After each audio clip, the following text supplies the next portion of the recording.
നോക്കൂ, ആൾജിബ്ര എന്ന് പറഞ്ഞ ചാപ്റ്ററിലെ പേജ് നമ്പർ 173 4ാമത്തെ ക്വസ്റ്റ്യനാണ് ഇപ്പോൾ വർക്കൗട്ട് ചെയ്യാൻ പോകുന്നത്. ആ ക്വസ്റ്റ്യനിൽ എന്താണ് തന്നിട്ടുള്ളത്? ഒരു കലണ്ടറിൻ്റെ ഭാഗമാണല്ലേ, ഒരു മാസത്തെ ഇതാണ് തന്നിട്ടുള്ളത് അല്ലേ. അതിൽ സ്ക്വയേഴ്സ് വരച്ചിട്ടുണ്ട് അല്ലേ, 4 സംഖ്യകൾ കൂട്ടിയിട്ട് സ്ക്വയേഴ്സ് വരച്ച് അടയാളപ്പെടുത്തിയിട്ടുണ്ട്. അതിലത്തെ 2 സ്ക്വയറാണ് ഇവിടെ എടുത്ത് എഴുതിയിട്ടുള്ളത്. ഒന്നെന്താണ് 3, 4, 10, 11 ഇങ്ങനെ 4 സംഖ്യകൾ വരുന്ന ഒരു സ്ക്വയറും, പിന്നെ 13, 14, 20, 21 ഇങ്ങനെ 4 സംഖ്യകൾ വരുന്ന ഒരു സ്ക്വയറും. ഇനി നമ്മളോട് ഇതിൻ്റെ സമ്മ് കാണാനാണ് പറഞ്ഞിരിക്കുന്നത്. ഈ 4 സംഖ്യകളുടെയും സമ്മ് ഇവിടെ 3 + 4 + 10 + 11 ചെയ്യുമ്പോൾ നമുക്ക് കിട്ടുന്നത് 28ആണ്.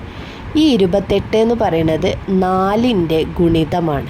4നെ 7 തവണ ഗുണിക്കുമ്പോഴാണ് നമുക്ക് എന്ത് കിട്ടുക? 28 കിട്ടുക. അതുപോലെ 13, 14, 20, 21 ഈ 4 സംഖ്യകൾ തമ്മിൽ കൂട്ടുമ്പോൾ നമുക്ക് കിട്ടുന്ന ആൻസർ 68ആണ്. ഈ 68 എന്ന് പറയുന്നതും എന്താണ്? 4ൻ്റെ ഗുണിതമാണ്. 4നെ 17 തവണ ഗുണിക്കുമ്പോഴാണ് നമുക്ക് 68 കിട്ടുന്നത്. ഇനിയിപ്പോൾ പെട്ടെന്ന് നമുക്ക് 17 എന്നൊന്നും ചിലപ്പം കിട്ടുന്നുണ്ടാവില്ല. അപ്പോൾ നമ്മൾ എന്ത് ചെയ്ത് നോക്കുക? 68നെ 4 കൊണ്ട് ഡിവൈഡ് ചെയ്യുമ്പോൾ നമുക്ക് എന്ത് കിട്ടും? 17 എന്ന് കിട്ടും. ഓക്കെ, ഇനി നമ്മളോട് ഇതിലത്തെ ഫസ്റ്റത്തെ ക്വസ്റ്റ്യൻ ചോദിച്ചിട്ടുള്ളത് എന്തുകൊണ്ടാണ് ഇങ്ങനെ ഉള്ള 4 സംഖ്യകളുടെ തുക എപ്പോഴും 4ൻ്റെ ഗുണിതമായിട്ട് വരുന്നത് എന്ന്. ഇത് നമ്മളോട് എന്താ പറയുക, ആൾജിബ്ര ലാംഗ്വേജ് ഉപയോഗിച്ചിട്ട് എക്സ്പ്ലെയിൻ ചെയ്യാനാണ് പറഞ്ഞിട്ടുള്ളത്. അപ്പോൾ നമ്മൾ എന്ത് ചെയ്യണം? ഇവിടെ ഈ നമ്പേഴ്സ് ഉപയോഗിച്ചതിന് പകരമായിട്ട് നമ്മൾ ആൾജിബ്ര ലാംഗ്വേജിൽ ഉപയോഗിക്കുമ്പോൾ നമ്മൾ ലെറ്റേഴ്സ് ഉപയോഗിക്കും അല്ലേ. അപ്പോൾ ഇതിലത്തെ ഏറ്റവും ചെറിയ നമ്പറിന് എക്സ് എന്ന് പേര് കൊടുത്തു. അടുത്തത് എന്താണ്? x+1. ഇവിടെ കണ്ടോ, 3 കഴിഞ്ഞാൽ 4 അല്ലേ, 3ൻ്റെ കൂടെ 1 കൂട്ടി. അതുപോലെ ഇവിടെ എക്സിൻ്റെ കൂടെ 1 കൂട്ടി, x+1. ഇനി മുകളിലത്തേൽ നോക്കൂ, ചെറിയ സംഖ്യയുടെ കൂടെ എത്ര കൂട്ടുമ്പോഴാണ് 10 വരിക? 7 കൂട്ടുമ്പോഴാണ് അല്ലേ. അപ്പോൾ നമ്മളിവിടെ എന്തെഴുതി? x+7. പിന്നെ ഇവിടെ 11 കിട്ടിയത് എങ്ങനെയാണ്? എക്സിൻ്റെ കൂടെ 8 കൂട്ടി. അപ്പോൾ അതുപോലെ ഇവിടെ x+8. ഇനി ഇതിൻ്റെ സമ്മ് കാണാൻ എന്താ ചെയ്യുക? 4 സംഖ്യകളുടെ സമ്മ് കാണാൻ x+1 x+7 x+8 അങ്ങനെ കാണുമ്പോൾ നമുക്ക് എന്ത് കിട്ടും? ഇതിൽ എത്ര എക്സ് ഉണ്ട്? 4x ഉണ്ട് അല്ലേ. അപ്പോൾ നമ്മൾ 4x പ്ലസ് 1ഉം 7ഉം 8ഉം കൂട്ടുമ്പോൾ നമുക്ക് എന്ത് കിട്ടും? 16. അപ്പോൾ 4x + 16. ഇനി ഇതിന് നമുക്ക് എന്ത് ചെയ്യുക?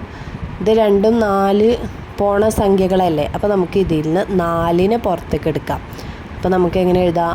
4 ഹോൾ x+4 ഇങ്ങനെ ബ്രാക്കറ്റിലിടുക. ഓക്കെ, അപ്പോൾ എന്താണ്? ഇതിങ്ങനെ എഴുതുമ്പോൾ നമുക്ക് മനസ്സിലാവും 4ൻ്റെ ഗുണിതമാണ്. കാരണം 4 × x+4 അല്ലേ ഇവിടെ വരുന്നത്. അപ്പോൾ 4ൻ്റെ ഗുണിതമാണ് എന്തെന്ന് പറയണത്? ഈ ഇങ്ങനെ നമ്മൾ സ്ക്വയർ എഴുതുമ്പോൾ കിട്ടണത്. ഇത് നമ്മൾ ആൾജിബ്ര ഉപയോഗിച്ചിട്ട് പ്രൂവ് ചെയ്തതാണ്. ക്ലിയർ ആയോ? ഇനി നമ്മളോട് അതിലത്തെ 2ാമത്തെ ക്വസ്റ്റ്യൻ ചോദിച്ചിട്ടുള്ളത് നോക്കാം. ഇനി ഇതിലത്തെ 2ാമത്തെ ക്വസ്റ്റ്യൻ ചോദിച്ചിട്ടുള്ളത് ഇതിലെ ചെറിയ സംഖ്യയും അതുപോലെ ഈ 4 സംഖ്യകളുടെ തുകയും തമ്മിൽ എന്താണ് ഒരു ബന്ധമുള്ളത്? എന്ത് ബന്ധമാണുള്ളത്? എങ്ങനെയാണ് നമുക്കത് കിട്ടുക? അതാണ് ചോദിച്ചിട്ടുള്ളത്. അപ്പോൾ നമ്മൾ അത് കണ്ടെത്താൻ നമ്മൾ ആൾജിബ്ര ലാംഗ്വേജിൽ ഇവിടെ എഴുതി x+1 x+7 x+8 നേരത്തെ എഴുതിയ പോലെ ഇവിടെ എഴുതി. ഇനി നമ്മൾ ഇതിൻ്റെ സമ്മ് കണ്ടെത്തുകയാണ്. എങ്ങനെയാണ്? നമ്മൾ നേരത്തെ കണ്ടെത്തിയതല്ലേ ഇതിൻ്റെ സമ്മ് എത്രയാണ്? 4x + 16. അപ്പോൾ എന്താണ്? ഇതിൽ നിന്ന് തന്നെ നമുക്ക് മനസ്സിലാവില്ലേ ചെറിയ സംഖ്യയും തുകയും തമ്മിലുള്ള ബന്ധം? എക്സ് എന്ന് പറയുമ്പോൾ ചെറിയ സംഖ്യയാണ്. ഈ ചെറിയ സംഖ്യയുടെ 4 മടങ്ങിനോട് കൂടെ 16 കൂട്ടിയതാണ് എന്ത്? ഈ 4 സംഖ്യകളുടെ തുക എന്ന് പറയുന്നത്. എന്താണ്? ചെറിയ സംഖ്യയുടെ 4 മടങ്ങിനോട് 16 കൂട്ടിയത്. അപ്പോൾ നമുക്കതൊന്ന് വേർഡ്സിൽ എഴുതി വെക്കാം. എന്താണ്?